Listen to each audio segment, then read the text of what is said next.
Signore e signori, Nina Zilli!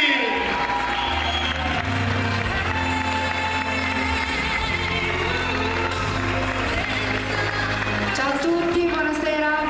Meraviglioso. Ciao. È sempre un look meraviglioso, ma è banale, devo dire. Allora, Avevo messo la paglietta in onore. sì, è vintage anche questa. No, beh, questa è nuova, però ovviamente. Stile vintage. Certo.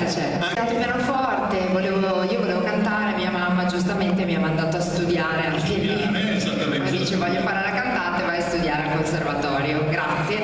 No, però poi in realtà grazie perché è stato proprio questa cosa qui che mi ha fatto imparare a scrivere la musica, cioè grazie comunque a quei 5 anni perché poi non mi sono diplomata perché il rock and roll si è impossessato di me. Sono andata per studiare, poi in realtà non avendo 21 anni non potevo entrare nei locali, quindi io avevo 18 appena compiuti, sì, e quindi alla fine sono tornata a casa perché incredibilmente l'America, quello che io pensavo, insomma, poi sono cresciuta cioè pensando all'America come qualcosa di meraviglioso, no?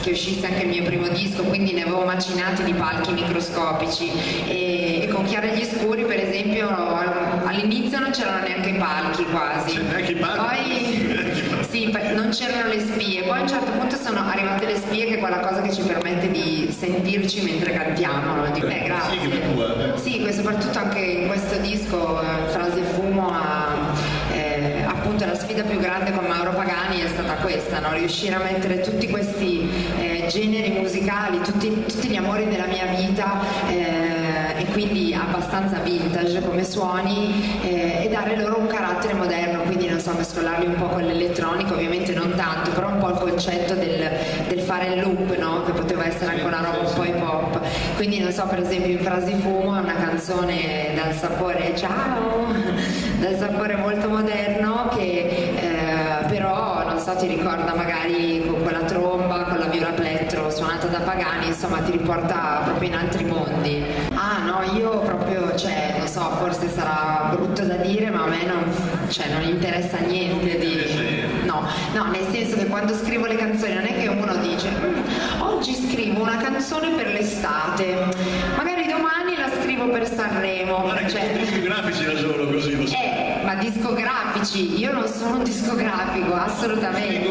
Però per esempio il ritornello di 50.000, cioè mi piace così, si sbagliano lo stesso, quello lì mi è venuto in mente mentre io ormai dormivo, cioè l'ho già letto, quindi ho fatto tipo mi sono alzata a tutta la cama proprio, e ho detto no, questo non me lo devo dimenticare. Non c'entrano niente con la canzone, però una canzone banalissima, molto famosa, però Ti amo, di Tozzi, un guerriero di carta igienica. Chi è che non si ricorda quella frase lì? Tutti se la ricordano. Esatto, perché cavolo vuol dire Umberto, spiegacela per favore. Scherzo, la battuta. E no, va così, cioè è una roba proprio inconscia, capito? Io non la so spiegare. Esatto, cioè per esempio se io vi dico Otis Redding, quanti di voi lo conoscono? Pochi, ma se vi canto Sitting in the morning sun, Questa la sapevo. I've been sitting in the evening comes. Ok, quindi quanti conoscono Otis Redding? Tutti, capito? Vedete che cosa comunque, dai.